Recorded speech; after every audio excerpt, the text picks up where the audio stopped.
Hey everyone, I'm Mackenzie. And I'm Haley. We are two sisters and best friends, and we're the hosts of Real Talk About Feminism, a podcast for female empowerment. Each week, we release a new episode. We talk about everything from periods to current events, and different types of feminism to worst first dates. Subscribe on Spotify, YouTube, and Apple Podcasts, and tune in each week. Thanks for listening.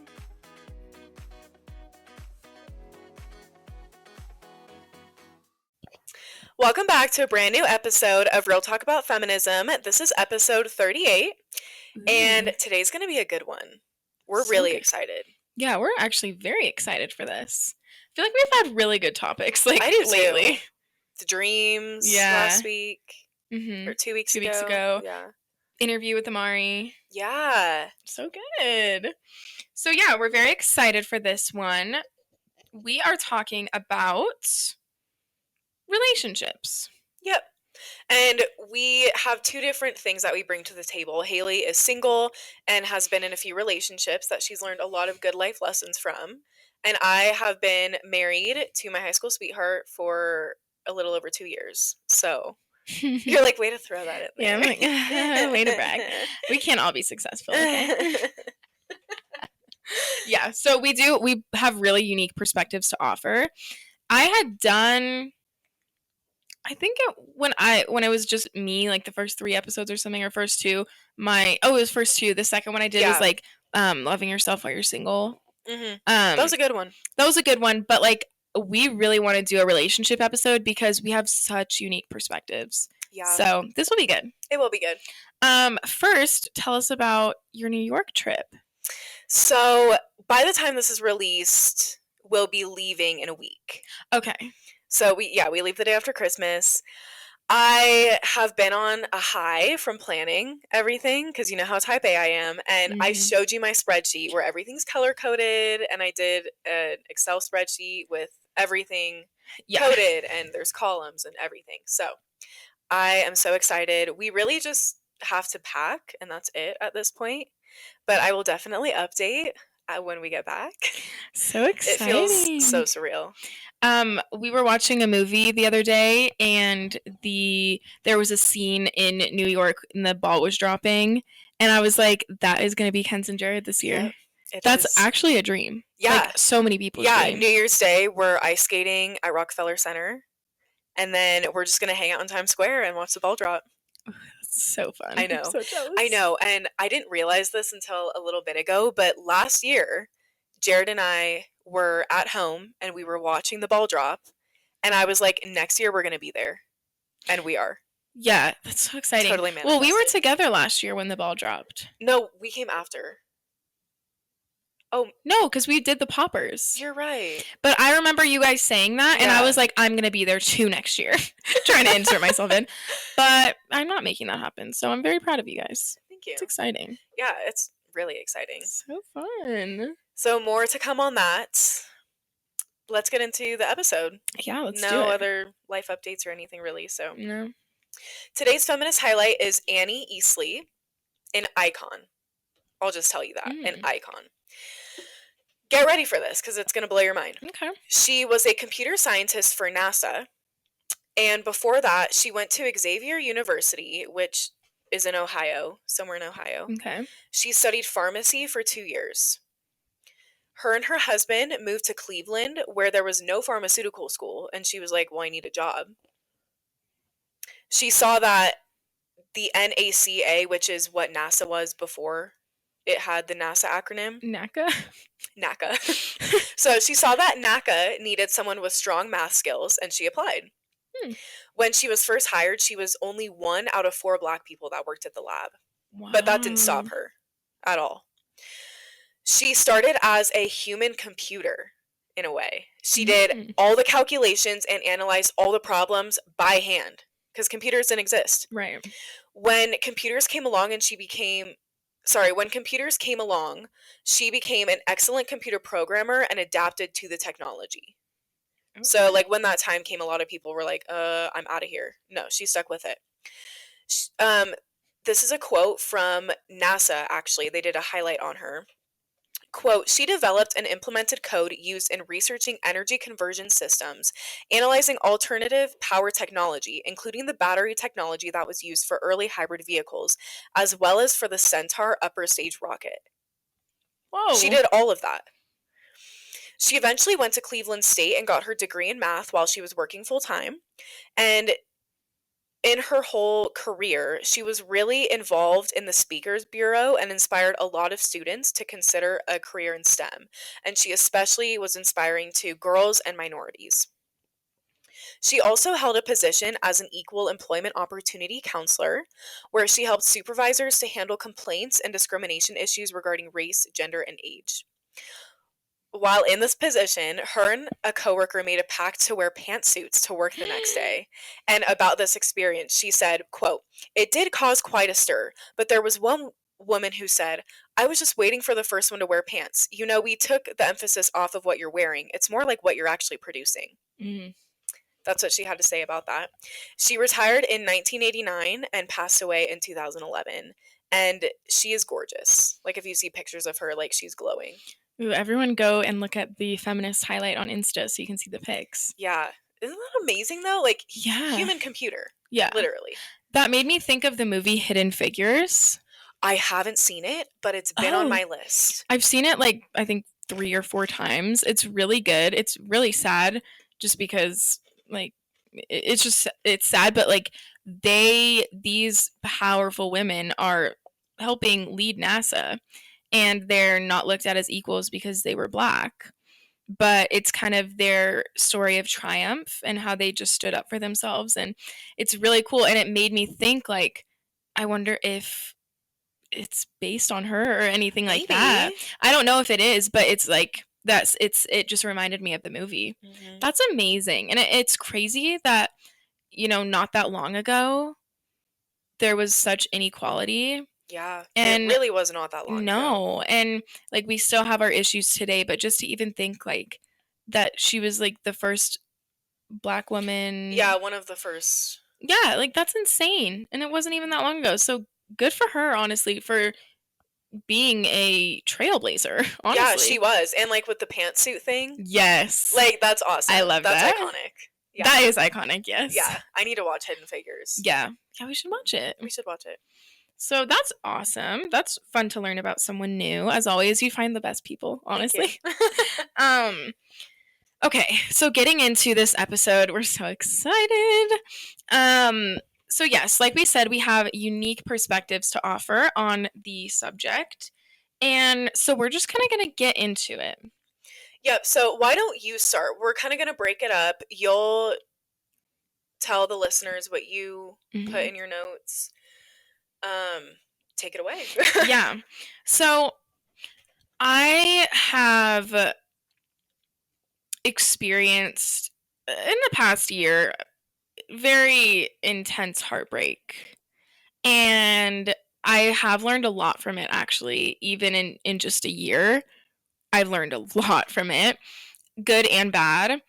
But I've just learned a lot, and so I really want to share kind of how to get through a breakup, because I think that's so important. And we hear different things, but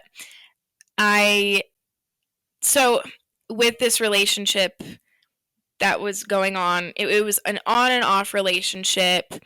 This person was so wishy-washy. He would want to be with me and then break up with me, and want to be with me, then break up with me. And I genuinely loved this person, and I just saw it as him not knowing what he wants in general, or him like never being in a relationship before, and giving him a break because I loved him and I wanted to still be with him and wanted to make it work long distance while I was in college. And so, yeah, I just didn't realize my self-worth, and I didn't realize what I deserved. And so I let it go on for almost a year, just on and off, on and off. It was probably like 10 months, but it was just on and off.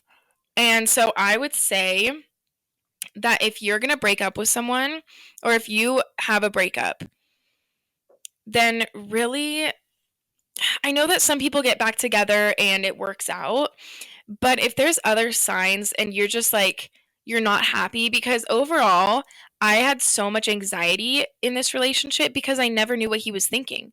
I never knew what if he wanted to break up soon, and he would go days without talking to me because he needed space. And first off, I don't think that's okay. I don't um either. but like if there's like other signs around the time that you break up that it's not going to be a healthy relationship, then don't ignore those signs, and you just need to be done with it. And sometimes you have to get back together to learn and everything like that, but if you're going to break up, then break up, and you need to block them out of your life. I used to believe that you could be friends with your exes. I did, but I have adopted the belief now that if you if you were in love, if you weren't in love, if you never got to that point where it was it being in love with them, then maybe you can be friends with them. But I think that once you've been in love, if it's true love, then you're never going to be able to be friends with them. Like you're always going to, even if, let's say you were civil, I feel like if I was still civil with this person, but then I saw him with someone else, I would be hurt and I'd be sad, even though we're not together. And because I truly, genuinely loved him. And so I think that just don't be friends with them. As hard as it is, it's going to hurt a lot to cut them out of your life, but literally block them on everything and just cut out any communication that you can with them, and have an accountability partner that if you want to reach out to them, like if you're having a weak moment, then have that person that you can go to and be like, I really want to go talk to them right now. Can we talk? Can we do something? Just to get them off your mind, because you will be so much happier in the long run. It does hurt for like a few weeks when you're not talking to them because you're used to talking to them every day. But just cut them out of your life because you will be so much better. I remember when you were trying to work up to the point of blocking him on everything. I mean, you blocked him on Venmo even, Yeah, which I think is like really funny. Well, he was And being it's creepy. really good. Yeah. Yeah. And you just like needed to move on. Mm-hmm. And I'm really proud that you did, because that was really hard for you. Because I know that you've wondered, like, what's he up to? Mm-hmm. You know, and like you're just curious, but you knew that if you were going to go look and unblock him, it would do more harm than good. And it would set you back all that progress you made. Right. And it really does feel good to like be thinking, like, I wonder what they're doing. And then consciously tell yourself, I'm not going to look because it doesn't matter anymore. And then you feel so good, like that you're in control. And the one thing was, I never really felt in control in that relationship. And so now I just feel like I'm so in control. Like, no, I'm making the decision to not look. But I think it's important to recognize, like, it's okay to wonder. You can't just force your feelings away and be like, because I'm not in love with this person anymore, but you can't just force your feelings away and just think like, no, I'm not wondering where they are. I'm not wondering what they're doing. I'm not wondering how they are in life or anything like that, because it's just going to make it worse. It's okay to recognize, like, I wish that I could talk to them and see how they're doing. Even though they hurt me, even though I'm upset with them, I wish that I knew how they were, or I wish I could tell them this. It's okay to think that and then move on. Like, allow yourself to have that thought. Because when you're in a relationship with someone, it is a big part of your life.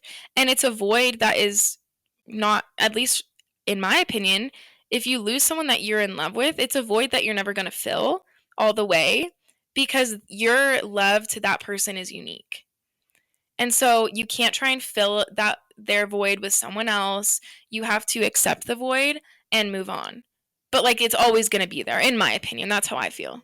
So recognize the feelings, recognize the grief. You're honestly grieving of losing someone, and it will help you move on a lot better. But you've got to let yourself feel.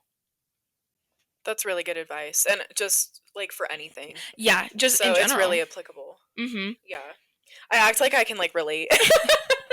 Yeah. I'm like trying to insert. No, I'm kidding. But like, honestly, that's really, really good advice. It's good advice for anything. Like, allow yourself to feel. Because if you push your feelings away, we all know when we bottle our feelings up, it just makes it worse. So that is one of my big things. Allow yourself to go through the breakup, because it's going to hurt. And you got to recognize that. It's not going to be easy at all. I think something else too that I've seen you be really good at as well is to not just keep all the feelings to yourself. Like, talk about the breakup with somebody that you trust, Yeah. with your therapist, with a Mhm. friend, a family member, somebody you trust, just so that you can feel validated in your feelings. Mhm. Yeah, I will say from experience, my therapist knows this person that I'm talking about. Like, no, not in person. Oh, I was like, oh my gosh. No, but like she knows like him because I've talked about him Mhm. before, trying to like get over it and everything, which I am, but you know, just healing.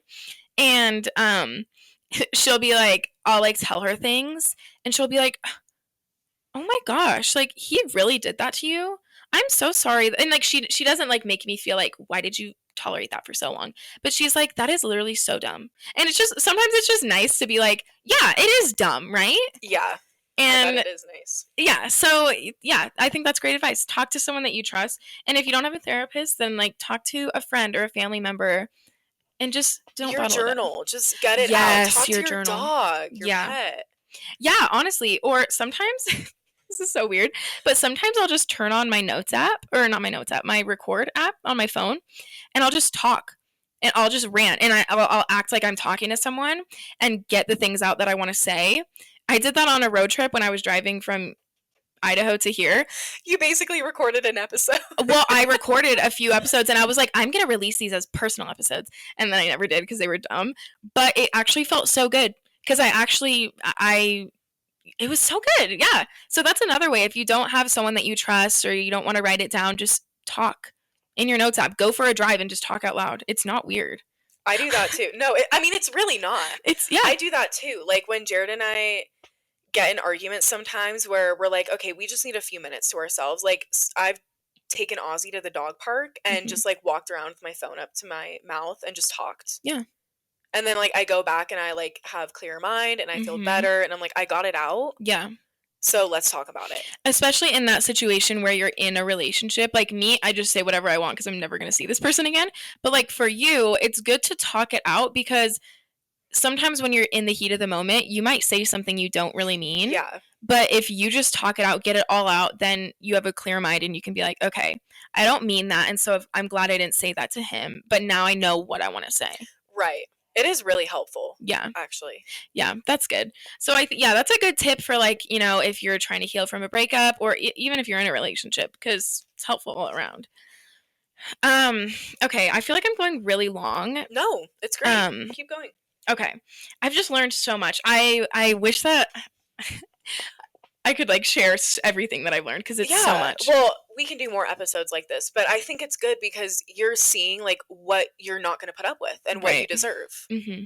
So I think it's really good. Yeah, definitely. So kind of going on that note of like realizing what you're not going to put up with anymore. The biggest thing, and everyone says this, but do not settle. And I think that that's a lesson, at least for me, that's a lesson I had to learn on my own. When my mom and dad, when the family dropped me off at school, my mom hugged me, and that's what she told me. She said, don't settle for anything ever, or anyone. And I told You're like, her, thanks. yeah, I was like, bye." I'm scared now. But I told her that like a few weeks ago. I was like, do you remember telling me that? And she's like, no, I don't. But that stuck with me. And I've had so many people in my life tell me to not settle, but I had to learn it on my own. It's just one of those lessons. But do not settle. And after this relationship that was just really hard, anyone that actually, I haven't done this recently. I did it over the summer when I was going on lots of dates.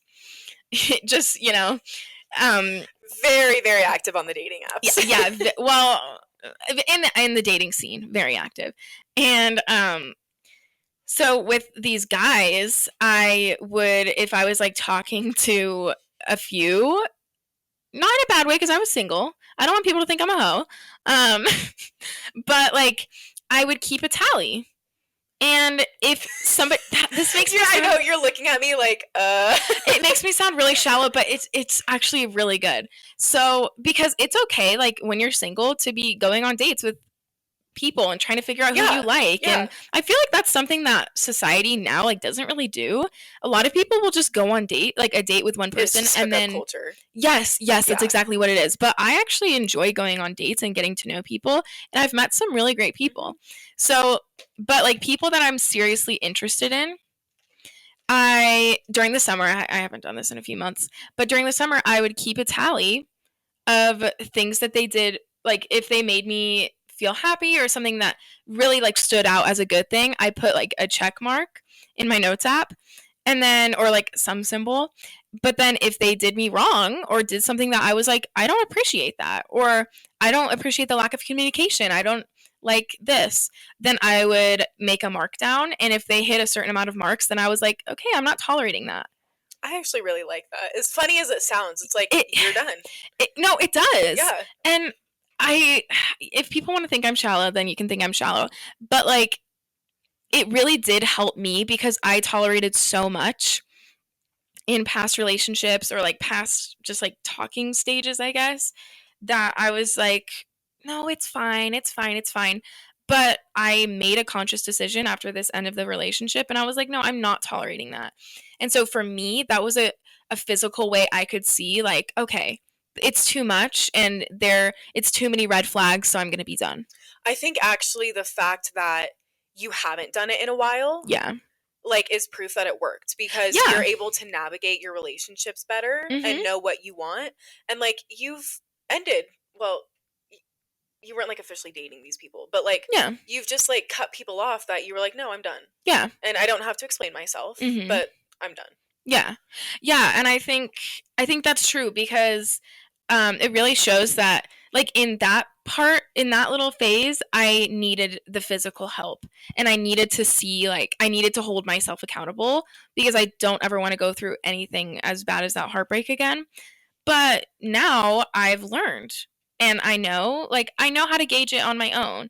And so yeah, I think you're right. It is good that I don't do it anymore because I've learned and that But shows even growth. if you did, Yeah, even if it I works did, for you, that's fine. obviously. Yeah. Yeah. So I don't know. That might be a little controversial one, but Whatever. whatever. I mean, It's my system. whatever. Okay. This is my last little section. So in the spring semester when I was in school, it's like April to June where I was going to school. It was like weird. But I was taking a healthy relationship, or I was attending a healthy relationship workshop, and it was at like 6 in the night for an hour once a week. And it was so helpful because it was the marriage and family studies majors, and it was part of their like internship credits that they would teach these seminars for 6 weeks. And it was just so helpful, and I would always take notes. And one of the things that I want to talk about is called the RAM relationship model. Well, so it's called the RAM model, and it's the relationship attachment model, RAM.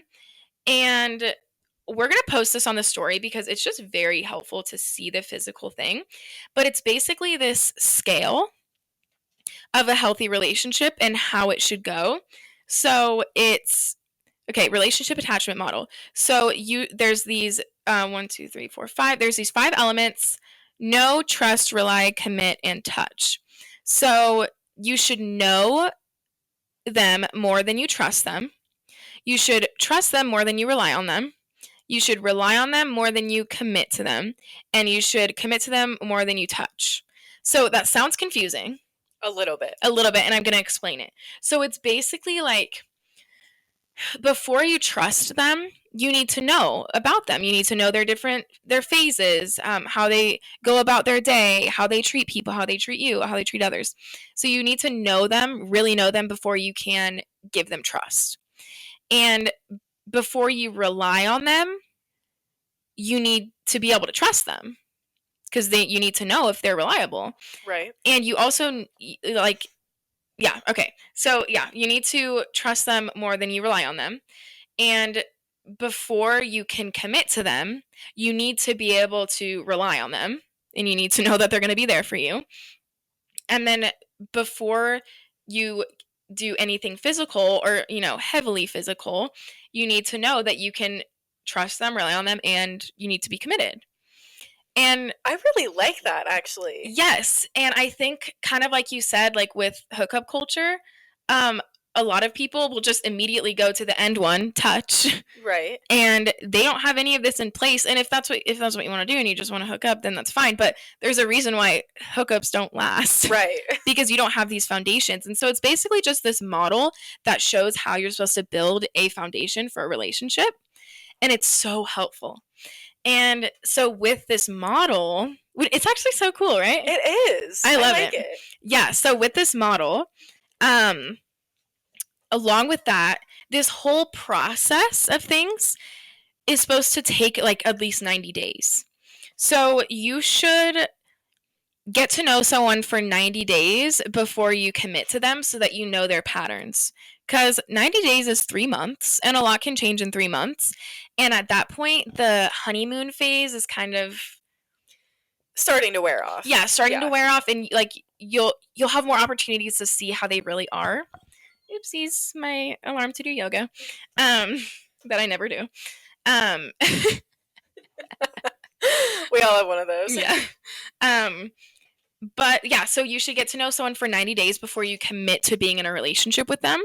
And when I learned that at the time, or when they told me that, I realized that I've never done that. I've always just been like, oh, I really like them. Let's go on a few dates and let's date. And if it works out, like, you know, the 2 serious relationships I've been in, that's how it's been. Mm-hmm. But like with other things, I'll be like, let's date. And then it just like falls apart because I don't know them, you know? Right. Or they'll be like, let's date. And I don't know them enough. So it doesn't work out.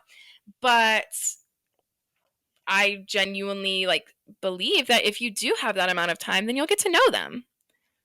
And so I think that's a really good just physical number, 90 days. Like, let's get to know someone before we commit. Because I just had an issue with committing too soon. Yeah.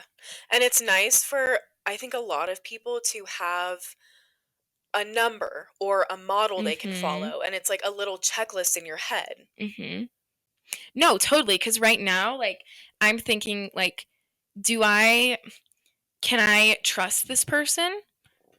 Okay, yes, I can trust this person. So I can rely on him a little bit if I need something, or, you know, something like that. Mm-hmm. Or like, I don't know, it's just nice. Kind of going along with that. I like having that model that's like, okay, can I do this? Okay, then maybe I can give them a little more trust. Do I really know them? Okay, yeah, like let's give a little bit more. So yeah, and it really does, like, a healthy relationship should follow that. And it can also be applied to like friendships, other relationships. I think it's just a good model overall. Yeah, I love it. I'm obsessed with it. So that's the RAM model. And kind of the last thing that I wanted to touch on was that it is really important to look at your partner from the perspective of others. And this is something that I am learning because obviously, like, there will be times when, like, you know, maybe your family or your friends are like, he's not good for you. And you're like, okay, but you don't know how it is between us because we're in the relationship. You know, like, right. I think a lot of people can relate to that. And I think it's really important to be able to step outside of yourself for a second, remove yourself from the relationship and be like, okay, if your friends or family are like, he's not good enough or all of that, I think it is important to step outside yourself and look and evaluate, like, okay, what are my friends and family's concerns about him? Is this valid from their perspective? Like, maybe has a temper really easily and he got a temper in front of your family and your family said that and you made excuses and you were like, well, it's okay because like it was valid because I did something that annoyed him. But your family's like, no, he shouldn't have been so annoyed. You know, this is such a hypothetical situation, but like step outside of yourself and really evaluate what your partner looks like to other people, because they can warn you. Other people can warn you about how that person is for you, because people around us know us really well. A lot of times our family, our friends, we all have someone in our life that knows us really well. And so I think it's important to step outside of yourself, because for me, if I would have been like stopped making excuses for my now ex and saying like, oh, he's just confused in life and he wants to be with me, he just is going through a lot.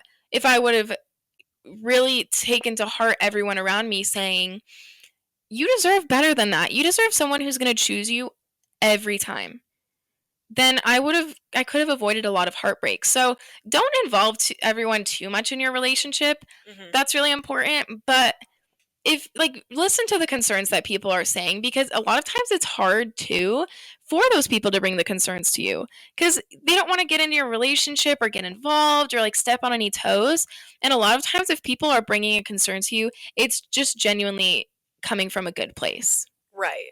Something I want to add is I think that could be applied to the opposite. Like, we were just talking about this with somebody you were talking to who totally put on a facade. But, like, if Mhm. you are in a relationship that you know you shouldn't be in, or like maybe you're being abused or something, and it's not a healthy relationship, but your partner acts a completely different way in front of your family, and they're like, oh, he's great or she's great, whatever. Like, we love them, we want them to be Mhm. in the family.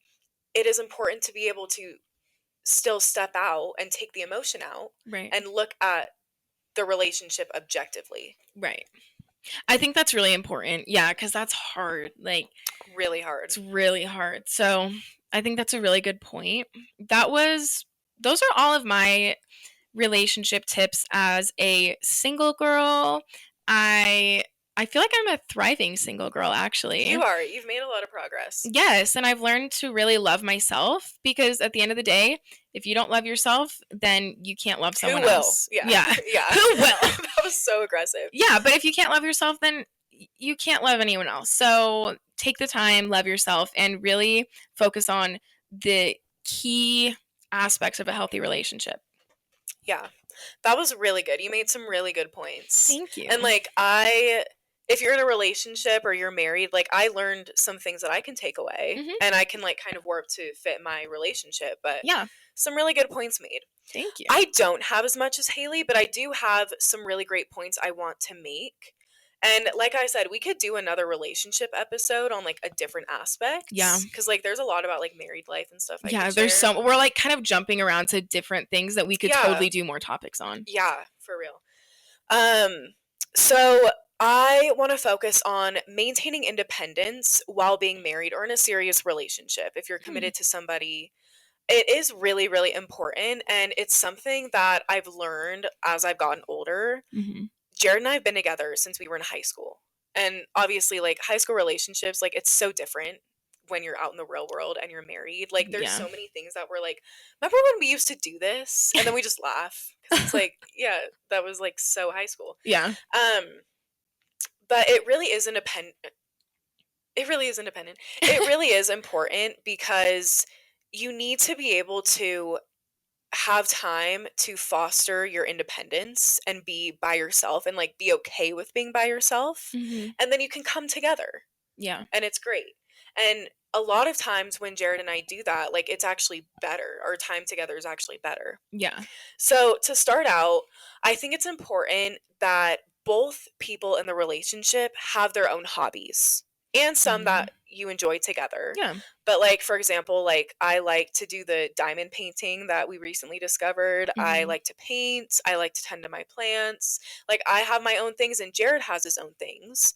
And so when we have time apart and then we come together, we know the activities we like to do together. Yeah. And it's really fun because like we can tell each other about our hobbies, and it's just another conversation point. But Yeah. then we can also like enjoy what we're doing together. Yeah. Another thing that we've talked about in previous episodes that like we both are really passionate about, and this doesn't work for everybody, but for Jared and I, we share all the responsibilities. And with a puppy involved now, like that's a whole other element. And Yeah. it's actually really interesting because it's like fun to see Jared like take care of Ozzy Yeah. because it's like, oh my gosh, like he's gonna be such a cute dad. Mhm. But we share all the responsibilities so that we feel equal in the relationship. I love the way you said Yeah, that. because we talked about this before. Like, if traditionally the man is like the breadwinner and has all the income, controls the finances, it's like I would feel like I was less than my Mhm. partner if that was how it was. Mhm. So we really try hard to like do everything equally. Like I mentioned, like we have joint accounts, we manage the finances, the house equally. So Mhm. I think that's a really good tip for if you're in a relationship or if you're going to get married. It's really important to talk about that, like what you expect your day to day in a relationship to look like. I think also just a little tidbit, if you're like if you're not married, but let's say you're dating, I think it's important to also share the cost of dates and share, equal driving distance if you live far away, like stuff like that. That's a way that you can be equal in the relationship if you're not necessarily married or living together, but it is important to have that equality. It is really important. Yeah. And if you, like I said, that doesn't work for everybody, but the main focus is you have to talk about what your boundaries are, Mhm. what you want your life together to look like. Otherwise, people have expectations. That's when things start to fall apart. So I think that's really important to at least communicate about it. Yeah, cuz some people might like their husband to just deal with all the finances and Yeah. make all the money. Like to each their own, but I think that's important. Yeah, you Communication. got to talk about it. And another point too, so before Jared and I got married, we did premarital counseling.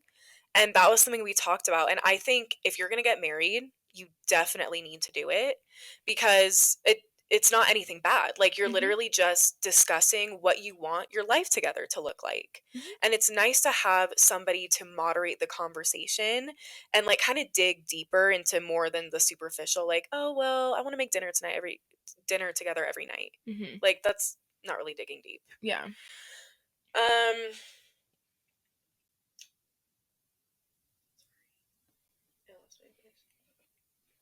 So going back to having time apart, and again, every relationship is different. But like for Jared and I, we have learned a lot about ourselves and each other since we've been together and as we've been married, like it's been exponentially more. And Jared has always been the type of person to need time to himself to recharge. He is definitely way more introverted than I am. Mm. I, in the past, have not been that way, and it's been really difficult when, like, I get frustrated because I feel like he's not giving me attention or not wanting to spend time with me, but, like, he literally needs time by himself to recharge, to give me his full attention, and it's important, again, to communicate about your communication styles, if you're introverted, extroverted, like, how you operate and how you function and when you feel your best, because if like when I was expecting him to just like automatically give me attention when he walks through the door after work, like that's not always realistic. Yeah. So that's something that we've learned for sure is like our communication styles and how we best communicate. And he's gotten better too about telling me like, "Hey, I just need 20 minutes and then I want to hear about your day." Mhm. Cuz you can set boundaries and be respectful, Oh I yeah. think. Um so once you find your communication style, it is very effective because you are able to work through problems quicker and more effectively. We have gotten really good at this, and I know like there's always things in every relationship that it's like it just automatically triggers the other person Mm. and it's really difficult to work through, but like our we really don't argue that much anymore since we've learned how to navigate our arguments. And like some things literally we will like get mad at each other and then we're like this doesn't even matter, let's just stop, and then we're like okay like it's just like back to normal. Yeah. And I think it's good to like not be so serious all the time, like not everything is that big of a deal.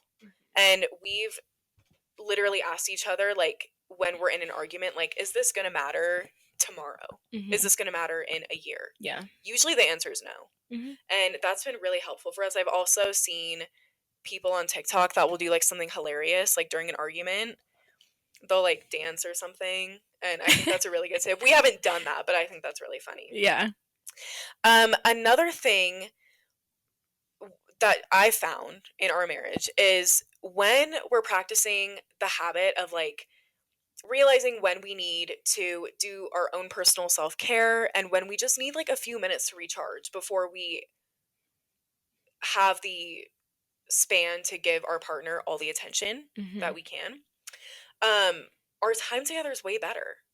Like when we have some time apart and we come together, we have more to talk about. We're more excited, we're more engaged. And that's really good because you want to feel that way with your partner. And especially like Jared's love language is quality time. And so, like I said, like I've gotten way better at realizing when he needs time apart, same with myself. And so I have told him like, "Can you give me a half hour? Let me just finish this up and then we can talk or like we can watch a movie, whatever." And Mhm. I know he appreciates that. And like it feels good for me too because I'm realizing what he needs. Yeah. So, Such a good healthy relationship. Like just knowing, cuz relationships are genuinely built on communication. yeah. If you don't have good communication, then you're not Yeah. going to go anywhere. Yeah, for real. Yeah. Um, and the last point I want to make too is like finding yourself and being confident and loving yourself first and foremost. And that's really hard, like especially um what we grew up we had some childhood years in Rexburg, Idaho, which is Yeah. like notorious for like people getting married young and Yeah. and I can relate to that obviously. And so sometimes it's hard to like not rely on your partner Mhm. to make you feel beautiful or tell you you're pretty. Like you have to tell that to yourself too. And you have to repeat your affirmations and like know your worth. And then you can fully give yourself to that other person. And I think Mhm. that's really important. And like with my whole discussion about finding things that you enjoy and that like bring you pure joy, regardless of if your partner enjoys it too, like that helps you be confident. And I think that's a big thing that I've learned like while being in a relationship and being married is like you have to be there for yourself too because as much as Jared and I like know we're going to be together forever, like something could happen where we're not. And Mhm. like then I'll just have myself. Like you have to, as morbid as that sounds, like you have to think Yeah. about it and you have to be there for yourself. Yeah.